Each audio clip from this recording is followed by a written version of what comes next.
What is going on, YouTube? PPS here. YouTube play of the daytime. We are back, ready to roll, and kind of excited for this slate today. We have a ton of action across NBA, college basketball. I'm going to be doing one of each today, and I'm really excited to do that.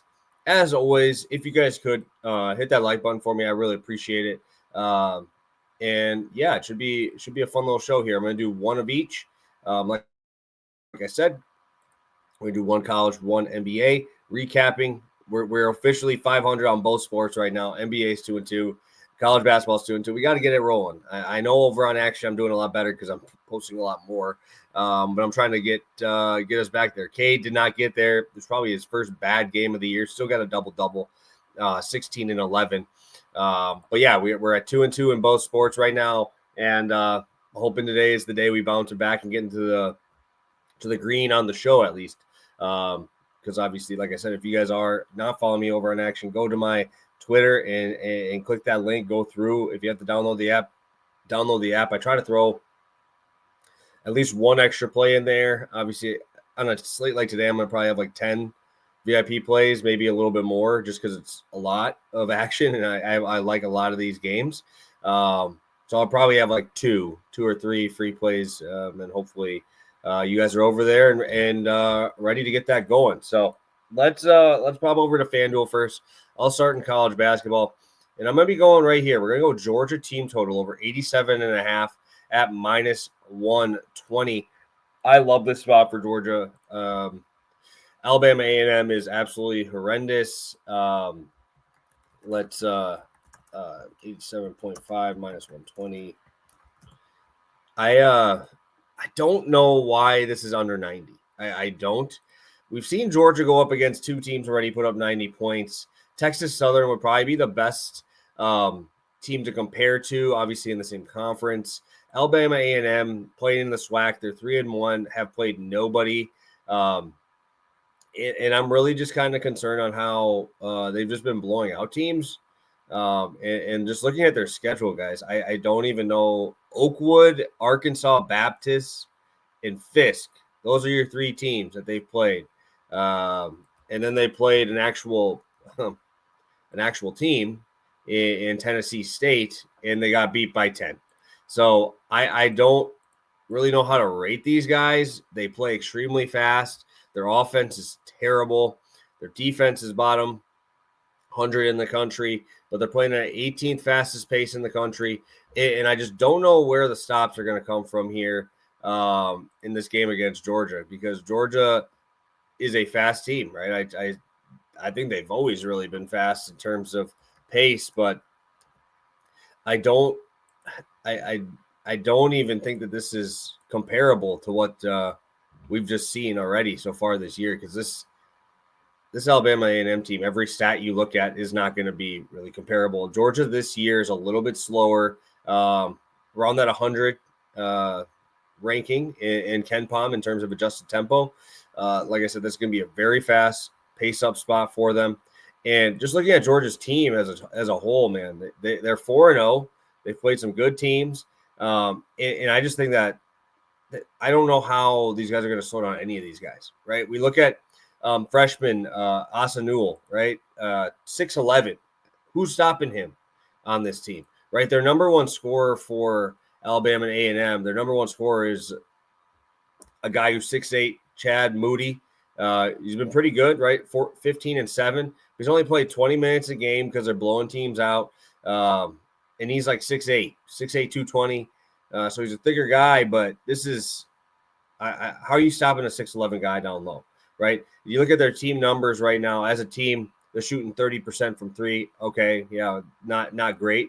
But the guys that you want shooting threes, their top three guards, are shooting 45%, 39%, and 31%. So the three guys you want shooting those shots, obviously, are going to get there. I think that we're going to have a pretty big blowout here. I think Georgia's going to absolutely run these guys out of the gym.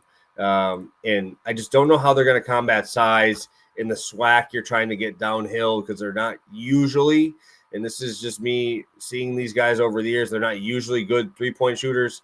You have a guy on their team right now shooting 58% from three. That's obviously skewing their data, but when you're wide open, kind of assume that, right? Georgia's actually played extremely good defense this year, 81st in the country, according to Ken Palm in those numbers. Obviously haven't played the greatest schedule, but again, they are actual D1 teams. So that kind of already puts them a step up in terms of numbers against Alabama A&M, right? We got North Florida, who's obviously a good team. Georgia Tech, they just won. And then obviously Tennessee Tech.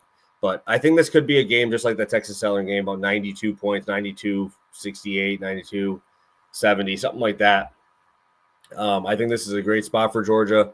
And yeah, my only concern, and I'm assuming that's why the number is where it is because they have a big matchup with Marquette on the weekend. But the thing for me, and the reason why I'm not as worried about that one is there's no travel. It's just they're at home, right? They're getting a home matchup against Marquette in that matchup. So that's on the weekend.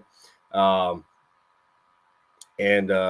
like this spot for them, and hopefully we'll be coming back with a winner there on that one. I know that I gotta figure out what big thing that they're in, because I know Georgia's in one of those holiday tournaments as well. So that's gonna be play number one. I like Georgia. I like that spot minus 120. Number two, I'm going over to DraftKings for this one. That's going to be the Celtics and Cavs. And if you guys have been on 116, okay, we're getting 116 at minus 112. People are betting the under, and it's understandable, right? It's understandable that both these teams are going to play pretty good defense. My issue is we have two of the highest scoring teams, the two highest scoring first half teams, right? And what I kind of think when we have these games where you are playing a team that's pretty high level, especially in NBA, honestly, I don't think it affects the first half as much in terms of scoring. I think it affects the second half because they're actually trying to win the game there. I think this is going to be one of those games where, again, they do what they do, both put up 60 in the first half, and then all of a sudden you're like, oh, okay, we want to win this game.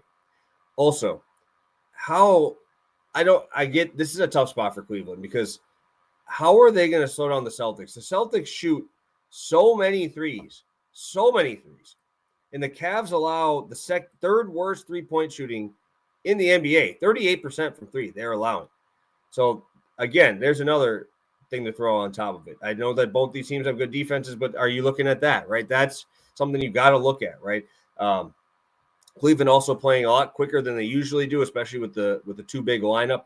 They're seventh in tempo, averaging almost 101 possessions per game. They're shooting 42% from three. It's tough, man. It's tough to really put in perspective how good they've been, man. But Celtics allowing 35% from three. I think we're going to see a lot of three-point shots. Donovan Mitchell is coming off a rest game, so I think he's obviously going to be going absolutely berserk in this game. I know obviously Drew Holiday should be in there guarding him, but I just think there's going to be so many high-efficiency possessions, right? These guys are so good. I like Jared Allen down low quite a bit in this spot too. I like those offensive rebound spots because obviously the Celtics, what do they get? I mean, they'll probably put Queta down there right now. Either rolling Queta. I know Cornette's been injured, so I think that the advantage down low, you're going to have Mobley and Jared Allen down there. That's going to be tough. That's going to be a tough matchup for the Celtics. But again, on the Celtics side, I think they're going to be just chucking threes, and the Cavs have not been good at guarding them. So I think this game's going over, and I really like the spot for the Celtics and Cavs in that spot, and also rolling with Georgia team total over 87.5 against Alabama A&M today. So thank you guys so much for tuning in. I appreciate you. A little longer show, but we did do two plays. If you guys could hit that like button, subscribe to the channel, I really appreciate it. Back tomorrow, past the prop, NFL, and a little bit of NBA in there as well. So excited to get after it, guys. Thank you so much, and we'll see you tomorrow. Have a good one, and best of luck tonight.